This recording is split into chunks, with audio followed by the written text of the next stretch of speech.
নাহমাদুহু ওয়া নুসাল্লি আলা রাসূলিহিল কারীম আম্মা বা'দ ফাআউযু বিল্লাহি মিনাশ শাইতানির রাজীম বিসমিল্লাহির রহমানির রহিম। সুপ্রিয় শ্রোতা, আল্লাহ রাব্বুল আলামিনের হাজারো শুকরিয়া যে আসমা ও রিজালের আলোচনায় আমরা এখন রয়েছি বুখারী শরীফের ৫ নম্বর হাদিসে। ৫ নম্বর হাদিসটির মধ্যে একই হাদিসের দুইটি প্যারালাল সনদ রয়েছে। প্রথম যে সনদটি আছে সেই সনদের মধ্যে যে কয়েকজন মানুষের মনীষীর কথা আলোচনা হয়েছে তাদের নামগুলি আমি বলি। হযরত বুখারী রহমতুল্লাহি আলাইহির সরাসরি উস্তাদ হলেন আবদান, আর তার উস্তাদ আবদুল্লাহ বলতে আব্দুল্লাহ ইবনে মুবারক। আপনারা জানেন যে ইতিহাসে আসমা ও রিজালের মধ্যে বেশ কয়েকজন মানুষ শুধু আবদুল্লাহ নামে পরিচিত, অর্থাৎ আবদুল্লাহ নামে তাদের নাম আসে না, পূর্ণ নাম হয় না, কিন্তু তারা শুধু আবদুল্লাহ নামেই পরিচিত। আপনারা খেয়াল করে দেখবেন যে বুখারী রহমতুল্লাহি আলাইহি উনি যে সনদ বর্ণনা করেছেন সেই সনদের মধ্যে অনেক ক্ষেত্রে শুধু ব্যক্তির নাম উল্লেখ করেছেন, যেরকম এই সনদে হাদাসানা আবদানু ক্বাল আখবারানা আবদুল্লাহ, এখানে বাবার নাম উল্লেখ করেন নাই। আর কোনো কোনো স্থানে একই সনদে বাবার নাম উল্লেখ করেছেন, আবার বাবার নাম ছাড়া উল্লেখ করেছেন। এর রহস্য হলো কিছু কিছু রাবী রয়েছেন এমন যারা আসমা ও রিজালে অর্থাৎ হাদিস শাস্ত্রে তাদের নাম এত পরিচিত, অর্থাৎ ওনারা এত বেশি হাদিস বর্ণনা করেছেন যে বাবার নাম ছাড়াই স্বনামই তারা পরিচিত। আর এই ক্ষেত্রে দেখা যায় যে দুইজন আবদুল্লাহ রয়েছেন। একজন আবদুল্লাহ বুখারী রহমতুল্লাহি আলাইহির দিক থেকে যদি হিসাব করি তাহলে সনদের শুরুর দিকে রয়েছেন, আর আরেকজন রয়েছেন সনদের শেষ দিকে, অর্থাৎ হুজুর পাক সাল্লাল্লাহু আলাইহি ওয়াসাল্লামের পর্যন্ত, অর্থাৎ হুজুর পাক সাল্লাল্লাহু আলাইহি ওয়াসাল্লাম থেকে সাহাবা যে বর্ণনা করেছেন সেখানে, অর্থাৎ সাহাবার মধ্যে একজন রয়েছেন আবদুল্লাহ, আর এদিক দিয়ে তাবির মধ্যে একজন রয়েছেন আবদুল্লাহ। এই দুজনের নাম আবদুল্লাহই বর্ণনা করেছেন, বাবার নাম উল্লেখ করা ছাড়া। এই দুই স্থানে দুই আবদুল্লাহর দ্বারা দুইজন ব্যক্তিকে বোঝানো হয়। যেরকম সনদের শুরুতে যদি আবদুল্লাহ হয়, বিশেষ করে আবদান যার ছাত্র আর কি, তার নাম হলো আবদুল্লাহ, এই ক্ষেত্রে আবদুল্লাহর দ্বারাতে বুঝতে হবে আবদুল্লাহ ইবনুল মুবারক, আবদুল্লাহ ইবনে মুবারক। আর সনদের শেষ দিকে যদি আবদুল্লাহ হয় তাহলে এর দ্বারাতে বুঝতে হবে আবদুল্লাহ ইবনে মাসউদ রাদিয়াল্লাহু তাআলা আনহু। যাই হোক, এই একটি কথা আপনাদের জানা যদি না থাকে তাহলে আপনাদের জ্ঞাতার্থে বললাম। ৩ নম্বর যে রাবি রয়েছেন তিনি হলেন ইউনুস, আর 4 নম্বর হলো জুহরি। আর জুহরির পরে এসে এই সনদটা আর একটা প্যারালাল সনদের মধ্যে একত্রিত হয়েছে। ওই সনদের পরের যে ব্যক্তি রয়েছেন তিনি হলেন উবাইদুল্লাহ ইবনে আবদুল্লাহ, তারপরে হলো আবদুল্লাহ ইবনে আব্বাস। যাই হোক, আজকে শুরু করব এই পঞ্চম হাদিসের সনদের প্রথম যে রাবি রয়েছেন হযরত আবদান রহমতুল্লাহি আলাইহি, একজন বিখ্যাত বুজুর্গ মানুষ এবং অনেক বড় মাপের একজন আলেম। যদিও নাকি তার জীবনী সম্পর্কে খুব বেশি বিস্তারিত আলোচনা পাওয়া যায় না, যতটুকু সিয়ারে আলামুন নুবালাতে রয়েছে এবং আরও কিছু কিতাবাদির যে তথ্য সেখান থেকে ঘেটে অল্প কিছু তথ্য যতটুকু আপনাদের সামনে উপস্থাপন করা যায় সেটা করছি। আরও তো বিস্তারিত আলোচনা করার বা পড়ার সুযোগ রয়েছে, সেগুলো আপনারা পড়ে নেবেন। আবদান আসলে মূলত ওনার ডাক নাম, ওনার আসল নাম হলো আবদুল্লাহ ইবনে উসমান ইবনে জাবালা আল আজদি। তিনি তখনকার সময়ে ইমাম ছিলেন। এটা একটা আমাদের বর্তমানে মাওলানা বা হাফেজ বা কারি এরকম টাইপের একটা টাইটেল। ওই সময় যারা অনেক বড় মাপের আলেম হতেন, একটা পর্যায়ে তারা ইমামের পর্যায়ে পৌঁছতেন, সেই হিসাবে উনি একজন ইমাম। হাফেজ ছিলেন, হাফেজ মানে হাফেজে কোরআন এবং হাফেজে হাদিস। মুহাদ্দিসও ছিলেন, এবং তিনি ছিলেন মারওয়া নামক স্থান, যেটা খোরাসানে পড়েছে, সেই মারওয়ার বাসিন্দা ছিলেন। ওনার কুনিয়া ছিল আবু আব্দুর রহমান, আর আসল নাম তো আগেই বলেছি আবদুল্লাহ ইবনে উসমান। দেখেন, ওনার কুনিয়া এবং আসল নামের মধ্যে আবদুন শব্দ রয়েছে। পরে এই আলোচনাটা আসতেছে, রেফারেন্স সহ আসবে যে ওনাকে আবদান অর্থাৎ দুই আবদুন বলা হয় এই কারণেই যে ওনার নামের মধ্যে কুনিয়া এবং আসল নামের মধ্যে আবদুন রয়েছে কারণে ওনাকে বলা হয় আবদান। ওটা আর একটা ডাকনাম হয়েছে আর কি, এবং তিনি আবদান নামে পরিচিত। বুখারীর বিভিন্ন সনদে আবদান পাবেন, অন্যান্য কিতাবের মধ্যেও পাবেন।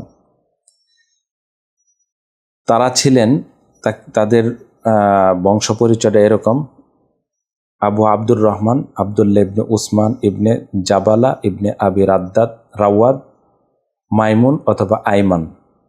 তাদেরকে আজদি, আতিকি এরকম বলা হয়, কারণ তাদের বংশের পূর্বপুরুষরা আজদি অথবা আতিকির বংশের ছিলেন, আজাদকৃত দাস ছিলেন। এই জন্য তাদেরকে আজদি এবং আতিকির দিকে নিসবত করে তাদেরকে এরকম বলা হয় আর কি, আজদি আর আতিকি বলা হয়। আবার তাদেরকে মারওয়াজিও বলা হয়, কারণ তারা মারওয়াজের বাসিন্দা ছিলেন। হযরত আবদান রহমতুল্লাহ আলাইহির আরেকজন ভাই ছিলেন, তিনিও খুব বিখ্যাত মুহাদ্দিস। হাদিসের সনদে তার নাম বারবার এসেছে, নাম হলো আব্দুল আজিজ। এই দুই ভাই, তাদেরকে বলা হতো যে তারা দুজন মক্কার যে বিখ্যাত শায়েখ রয়েছেন আব্দুল আজিজ ইবনে আবি রাওয়াদ নামে একজন শায়েখ ছিলেন, তার এই দুজন হলেন নাতিন। অর্থাৎ আব্দুল আজিজ ইবনে আবি রাওয়াদ মাক্কির নাতিন হলেন আব্দুল আজিজ শাহজান আর হলো আবদান, এই দুজন। আবদান রহমতুল্লাহ আলাই 140 হিজরির পরে কোনো এক সময় জন্মগ্রহণ করেন, একদম এক্সাক্ট জন্ম তারিখটা সংরক্ষিত না। আর তিনি শুবা রহমতুল্লাহ আলাই থেকে মাত্র একটি হাদিস বর্ণনা করেছেন। তবে শুবা রহমতুল্লাহ আলাই থেকে তার বাবার মধ্যস্থতায় উনি অনেক হাদিস বর্ণনা করেছেন। তার বাবার নাম তো আগেই বলেছি, উসমান ইবনে জাবালা। আর কাদের কাছ থেকে তিনি হাদিস বর্ণনা করেছেন, অর্থাৎ তার উস্তাদ কারা, সেই লিস্ট অনেক লম্বা, দীর্ঘ লিস্ট। তার মধ্য থেকে কয়েকজনের নাম আমি উল্লেখ করছি: আবু হামজা মুহাম্মদ ইবনে মাইমুন আর সুক্কারি, মালিক ইবনে আনাস, তিনি তো বিখ্যাত মুয়াত্তা মালিকের লেখক এবং 4 মাযহাবের যে প্রতিষ্ঠাতা মালিক ইবনে আনাস তিনি। ঈসা ইবনে উবাইদ, আবদুল্লাহ ইবনে মুবারক, হাম্মাদ ইবনে জায়েদ, ইয়াজিদ ইবনে জুরাই, এছাড়া আরও অনেকের কাছ থেকেই তিনি এলেম অর্জন করেছেন। এবং খালি শুধু তিনি যে খুরাসানে ছিলেন, খুরাসানের আলেমদের কাছ থেকেই বিদ্যা অর্জন করেছেন তা না, ইরাক এবং হেজাজের আলেমদের কাছে যেও তিনি বিদ্যা অর্জন করেছেন। যেরকম মালিক ইবনে আনাস, তিনি ছিলেনই মাদানী, তার মানে তিনি এই আবদান অবশ্যই হেজাজে গিয়েছেন এবং মালিক ইবনে আনাসের কাছ থেকে বিদ্যা অর্জন করেছেন, এলেম অর্জন করেছেন। আবদানের ছাত্র কারা, অর্থাৎ আবদান থেকে হাদিস কারা কারা বর্ণনা করেছে, প্রথমেই যার নাম উল্লেখ করতে হয় তিনি হলেন ইমাম বুখারী রহমতুল্লাহ আলাই। উনি আবদান থেকে বেশ অনেক হাদিস নিয়েছেন। তাছাড়া ইমাম মুসলিম, আবু দাউদ, তিরমিজি, তারাও হাদিস বর্ণনা করেছেন আবদান থেকে। এবং নাসাইতেও আবদানের হাদিস রয়েছে, তবে নাসাইতে আরেকজনের মধ্যস্থতায়, অর্থাৎ সরাসরি নাসাই রহমতুল্লাহ আলাই আবদানকে পান নাই, আরেকজনের মাধ্যমে উনি হাদিস সংগ্রহ করেছেন, নিয়েছেন। তাছাড়া আহমদ ইবনে সাইয়ার, মুহাম্মদ ইবনে আলী ইবনে হাসান ইবনে শাকিক, আব্বাস ইবনে মুসআব, আবুল মুওয়াজ্জাহ, মুহাম্মদ ইবনে আমর, কাসিম ইবনে মুহাম্মদ ইবনুল হারেস আল মারওয়াজি, আবু আলী মুহাম্মদ ইবনে ইয়াহিয়া সুক্কারি, মুহাম্মদ ইবনে ইয়াহিয়া দাহলি, উবাইদুল্লাহ ইবনে ওয়াসেল, ইয়াকুব আল ফাসাবি, মুহাম্মদ ইবনে আমর কাশমার্দ, তাছাড়া আরও অনেকেই। তিনি সিকা ছিলেন, সিকা মানে হলো নির্ভরযোগ্য, আর মুজাওয়াদ ছিলেন। এই দুটা লকব ওনার নামের শেষে লাগানো হয়, সিকাতান মুজাওয়াদান। মুজাওয়াদ শব্দের অর্থ হল দানশীল বা পরোপকারী। আহমদ ইবনে আবদাত আল আমালি বলেন যে আবদান রহমতুল্লাহ আলাই এত বেশি দানশীল ছিলেন যে তার জীবদ্দশায় তিনি 10 লক্ষ দিরহাম দান করেছিলেন। তাছাড়া তিনি এত এলেম পিপাসু ছিলেন যে আবদুল্লাহ ইবনে মুবারকের যত কিতাব ছিল সকল কিতাব তিনি লিপিবদ্ধ করেন এবং একটি কলমের মাধ্যমে, অর্থাৎ ওই আলাদা করে ওই কলমটা রেখেছিলেন আবদুল্লাহ ইবনে মুবারকের কিতাবগুলোকে উনি লিপিবদ্ধ করার জন্য।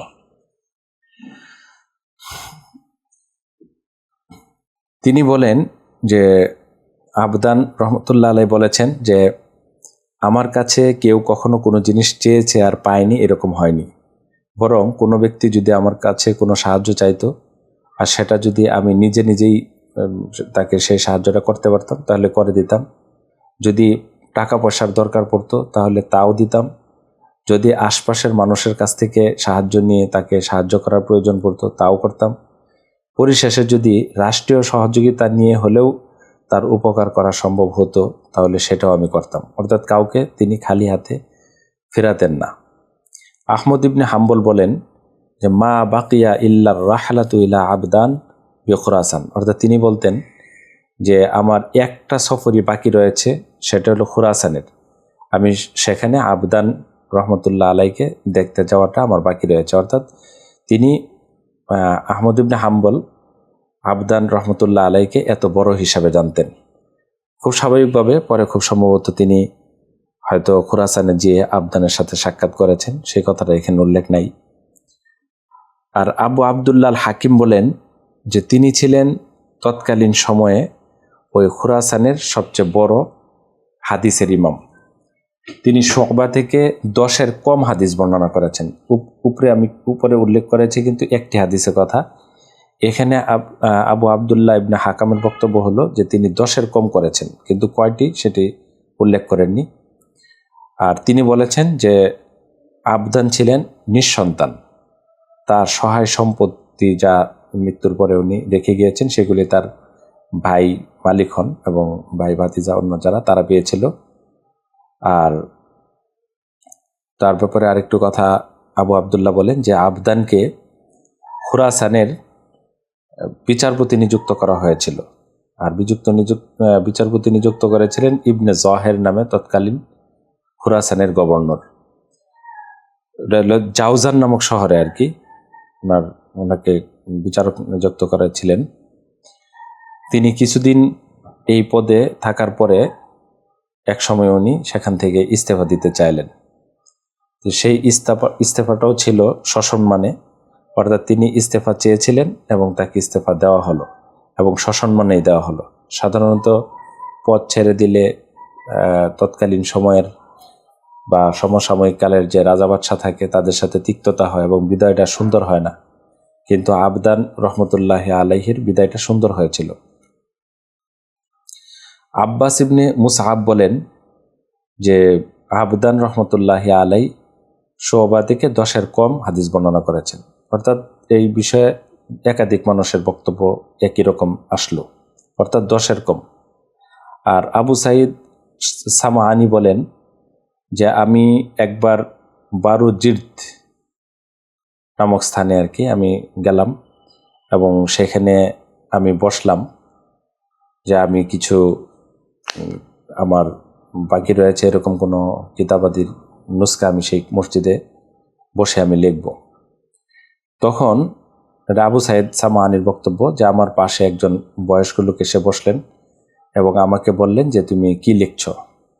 তা আমি ওনার এই কথায় আমার লেখার মধ্যে ইন্টারাপ্ট হলো, আমি একটু বিরক্ত হলাম ওনার প্রশ্নে এবং আমি বললাম যে আমি হাদিস লিখছি। তখন সেই বয়স্ক লোক বললেন, মুরব্বী বললেন যে কার হাদিস লিখছ। বললাম আহলে মারওয়া, অর্থাৎ মারওয়াবাসীর কোনো একজনের হাদিস লিখছি। তিনি তখন প্রশ্ন করলেন যে মারওয়াবাসীর কোন কোন আলেমদেরকে তুমি চিনো যারা হাদিসের মধ্যে বিখ্যাত। আমি বললাম আবদান, আর একজন হলো সাদাক ইবনে ফাদাল, আর একজন হলো ইবনু মুনির, অর্থাৎ 3 জনের কথা আর কি উল্লেখ করলেন। এই কথা কিন্তু আবু সাইদ আস-সামাআনির বক্তব্য। তখন ওই মুরব্বী লোক বললেন যে আবদানের আসল নাম কি তুমি কি জানো? আমি বললাম যে হ্যাঁ, ওনার নাম হলো আব্দুল্লাহ ইবনে ওসমান। এই কথা বলার পরে আমার কাছে মনে হলো যে মুরব্বী মানুষ যে উনি আসলে সাধারণ কেউ না, উনিও একজন বড় আলেম। ফলে আমি তার দিকে নাজারতু ইলাইহি বিআইনিল আদাব, অর্থাৎ সশ্রদ্ধ দৃষ্টিতে আমি তার দিকে তাকাইলাম। এই তাকানো দেখে উনি বললেন যে তুমি কি জানো যে আবদান ওনাকে কেন বলা হয়? আমি বললাম যে এই ক্ষেত্রে শায়েখ আপনি আমার কিছু উপকার করতে পারেন, অর্থাৎ আমি জানি না, আপনি বলুন। তিনি বললেন যে এটার কারণ হলো তার নাম এবং কুনিয়া, এই দুটোটার মধ্যে আব্দুন শব্দ আছে, অর্থাৎ আব্দুর রহমান, আবু আব্দুর রহমান হলো কুনিয়া আর আব্দুল্লাহ ইবনে উসমান ওনার হলো আসল নাম। এই 2 নাম থাকার কারণে তাকে আবদান, আরবিতে এটাকে বলা হয় তাসনিয়ার সিগা আর কি, অর্থাৎ দ্বিবচন, বহুবচন না, দ্বিবচন হিসাবে আবদান বলা হয়। তারপরে তিনি বললেন, তারপরে আমি ওনাকে বললাম যে মুরব্বী, আপনি এই কথাটি যে আবদান যে দুই আবদুন থেকে এসেছে, এটি আপনি কার কাছে শুনেছেন? তিনি বললেন যে আমাদের যে শায়েখ রয়েছেন বা আমার শায়েখ মুহাম্মদ ইবনে জহের আল মাকদিসি, তিনি এই কথা আমাকে বলেছিলেন। এই হলো মোটামুটি আবদান রহমতুল্লাহ আলাই সম্পর্কে কথা। আবদান রহমতুল্লাহ আলাই শাবান মাসে ইন্তেকাল করেন 121 হিজরিতে। তখন তার বয়স হয়েছিল 76 বছর। সুপ্রিয় শ্রোতা, এই ছিল অল্প কয়েকটি কথা এই বিখ্যাত আলেম, তার জীবনী থেকে আমরা যে পরোপকারিতা পেয়েছি, দানশীলতা পেয়েছি, আমাদের জীবনের জন্য এটা অনুপ্রেরণা হতে পারে। সবচেয়ে বড় কথা, প্রত্যেকটা হাদিসের মধ্যে যে ব্যক্তিদের নাম এসেছে তাদের সম্পর্কে একটা স্পষ্ট ধারণা নেওয়া এবং সেই যুগটা কেমন ছিল, সেই যুগের সোনালী মানুষদের সাথে অল্প পরিসরে হলেও পরিচিত হওয়া, এটাও তো একটা সৌভাগ্য। আপনারা দোয়া করবেন যেন এই জার্নিটা চালু থাকে। আল্লাহ রাব্বুল আলামিন আমাকে বিশেষ করে তৌফিক দান করেন যেন এই খেদমতটা করতে পারি। বিশেষ করে বাংলাতে এরকম নাই। আপনার আরবি, উর্দু, ইংলিশে রয়েছে, কিন্তু আমাদের বাংলা ভাষাভাষীদের জন্য আসমাউল রিজাল নিয়ে ধারাবাহিকভাবে আলোচনা নাই। আমি আজকের আলোচনাটা খুব সম্ভবত 25 বা 26 নম্বর হবে। একে একে দিতে থাকবো। সবসময় আমার সাথে থাকবেন আশা করি। ওয়া আখিরু দাওয়ানা আলহামদুলিল্লাহি রাব্বিল আলামিন।